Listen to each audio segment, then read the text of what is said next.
Hello viewers, நான் வந்து 1.5 month வந்து வீடியோஸ் எதுவுமே அப்லோட் பண்ண முடியல ஏன்னா ரெனோவேஷன் போயிட்டு இருந்ததனால இது வந்து நான் நியூ கிச்சன்ல ஃபர்ஸ்ட் நான் செய்ய போறது வந்து கடலை பருப்பு ஜவ்வரிசி பாயாசம். இது வந்து நவராத்திரி ஸ்பெஷல் நைவேத்தியமா படைக்கிறதுக்காக நான் இன்னைக்கு வந்து இந்த பாயாசம் செய்ய போறேன். இது ரொம்ப சுலபமா பண்ணலாம். வாங்க எப்படி செய்யறதுன்னு பார்க்கலாம். தேவையான பொருட்கள் ஜவ்வரிசி 25 கிராம் எடுத்து தண்ணியில ஊற வச்சிருக்கேன். அதாவது 10 minutes மினிமம் ஊறணும். 2 ஏலக்காய், 1 கப் அளவுக்கு வெல்லம் எடுத்துக்கலாம். இதை வந்து நம்ம 2 ஸ்பூன் அளவுக்கு தண்ணி விட்டு காய்ச்சி தனியாக எடுத்து வச்சுக்கலாம். கடலை பருப்பு 100 கிராம். இதே வந்து தண்ணியில் வந்து ஒரு 10 நிமிஷம் சோக் பண்ணிட்டு ஒரே ஒரு விசில் விட்டு எடுத்துக்கலாம். 1 கப் பால், 1 கப் வந்து தேங்காய் எடுத்திருக்கேன். இதை வந்து தண்ணியில் ஊற வச்சிருக்கேன். அதாவது சுடுதண்ணியில் ஊற வச்சுட்டுனா பால் வந்து நிறைய எடுக்கலாம். இப்போ எப்படி செய்யறதுன்னு பார்க்கலாம். ஃபர்ஸ்ட் நம்ம ஒரு பேன் வச்சுக்கலாம். இதில் வந்து கீ வந்து ஒரே ஒரு டேபிள் ஸ்பூன், அதாவது முந்திரி திராட்சை வந்து நான் சொல்லலை. இதை வந்து ஃபர்ஸ்ட் நம்ம வறுத்து எடுத்துக்கலாம்.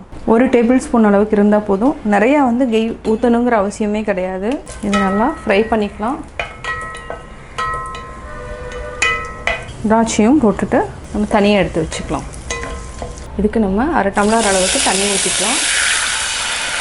தண்ணி ஊற்றிட்டு ஜவ்வரிசி வந்து நம்ம ஆல்ரெடி ஊற வச்சுருக்கோம். இது வந்து ஆல்மோஸ்ட் 20 minutes வந்து நான் ஊற வச்சுருக்கேன். இது ஒரு 5 நிமிஷம் வரைக்கும் நல்லா வேகணும். அதாவது டிரான்ஸ்பரண்ட் ஆகிற வரைக்கும் நல்லா வேக வச்சுக்கலாம். இதே டைமில் வந்து நம்ம ஒரே ஒரு விசில் விட்டு கடலை பருப்பு நம்ம எடுத்து வச்சுக்கலாம். இது நல்லா வேகணும்.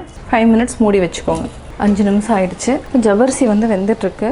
இது வந்து ஆல்மோஸ்ட் 75% வெந்தாச்சு. ஆல்ரெடி வேக வச்சு எடுத்து வச்சிருக்கிற கடலைப்பருப்பையும் நம்ம ஆட் பண்ணிக்கலாம். இதை நல்லா மிக்ஸ் பண்ணிக்கோங்க. இது ஒரு 2 நிமிஷம் 3 நிமிஷம் வரைக்கும் நம்ம விட்டுறலாம். ஜவ்வரிசி வந்து நம்ம அதிகமாக போடக்கூடாது. கடலைப்பருப்பு அதிகமாக போட்டுக்கலாம். அது வந்து என்னென்னா ரொம்ப ஜெல்லி மாதிரி ஆயிரும். அதனால தான் நம்ம ஜவ்வரிசி வந்து கம்மியாக போடுறோம். இதை நல்லா மிக்ஸ் பண்ணி விட்டுக்கோங்க. இது ஒரு 2 நிமிஷம் வரைக்கும் நம்ம மூடி வச்சுக்கலாம். 2 minutes ஆயிடுச்சு. நல்லா கொதிச்சிட்ருக்கு. தண்ணி நிறையா ஊற்ற வேண்டாம். ஏன்னா நம்ம தேங்காய் பால் ஒரு 1/2 டம்ளர் ஊற்றுறதுனால தண்ணி வந்து ஜாஸ்தி வேண்டியதில்லை. இது வேகிற அளவுக்கு மட்டும் நம்ம தண்ணி விட்டுக்கலாம். நல்லா வெந்துடுச்சு. இது வந்து பசும்பால் வந்து கொஞ்சமாக நம்ம ஆட் பண்ணிக்கலாம். அடுத்தது வந்து தேங்காய் பால் ஆட்டி எடுத்து வச்சுருக்கோம். தேங்காய் பால் வந்து டேஸ்ட்டாகவும் இருக்கும். இதையும் நம்ம ஆட் பண்ணிக்கலாம். இப்போ ஏலக்காய் வந்து 2 மட்டும் நம்ம ஆட் பண்ணிக்கலாம். தேவைங்கிறவங்க, அதாவது ஸ்மெல் பிடிக்குங்கிறவங்க இன்னும் 2 கூட ஆட் பண்ணிக்கலாம். இதை நல்லா மிக்ஸ் பண்ணி விடுங்க. இதை நல்லா மிக்ஸ் பண்ணி விட்டுட்டு ஒரு கொதி வந்ததுக்கப்புறம் நம்ம வெல்லம் ஊற்றிக்கலாம். ஒரு சிலருக்கு வந்து சர்க்கரை பிடிக்கும். சர்க்கரை வேணுங்கிறவங்க சர்க்கரையும் ஆட் பண்ணிக்கலாம். வெல்லம் பிடிக்கிறவங்க வெல்லம் போட்டுக்கலாம். நான் வந்து இன்னைக்கு வெல்லம் தான் ஆட் பண்ணுறேன். இது கொஞ்சம் கொதிச்சு வந்ததுக்கப்புறம் நம்ம வெல்லம் ஆட் பண்ணிக்கலாம். இப்போ 2 நிமிஷம் ஆச்சு. இப்போ நம்ம வெல்லத்தையும் ஆட் பண்ணிக்கலாம். இதை வந்து வடித்து வச்சுருக்கேன். இதை நல்லா மிக்ஸ் பண்ணி விடுங்க. ஒரு சிலருக்கு இந்த வெல்லம் பத்தலைன்னா நீங்கள் வந்து இன்னும் கொஞ்சம் வெல்லம் ஆட் பண்ணிக்கோங்க.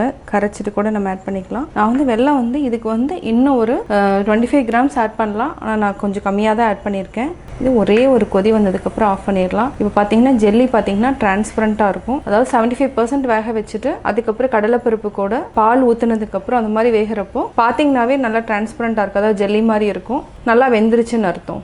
இது ரொம்ப நேரம் கொதிக்க வேண்டியதில்லை. இப்போ கொதி வந்தோடனே நம்ம ஆஃப் பண்ணிக்கலாம். இப்போ கொதி வந்துடுச்சு, ஆஃப் பண்ணிக்கலாம். நம்ம ஆல்ரெடி திராட்சை முந்திரி எடுத்து வச்சுருக்கோம். இதை வந்து ஸ்ப்ரெட் பண்ணிக்கலாம். இதை நல்லா மிக்ஸ் பண்ணி விடுங்க. நம்ம ஒரு பவுலில் மாற்றிக்கலாம்.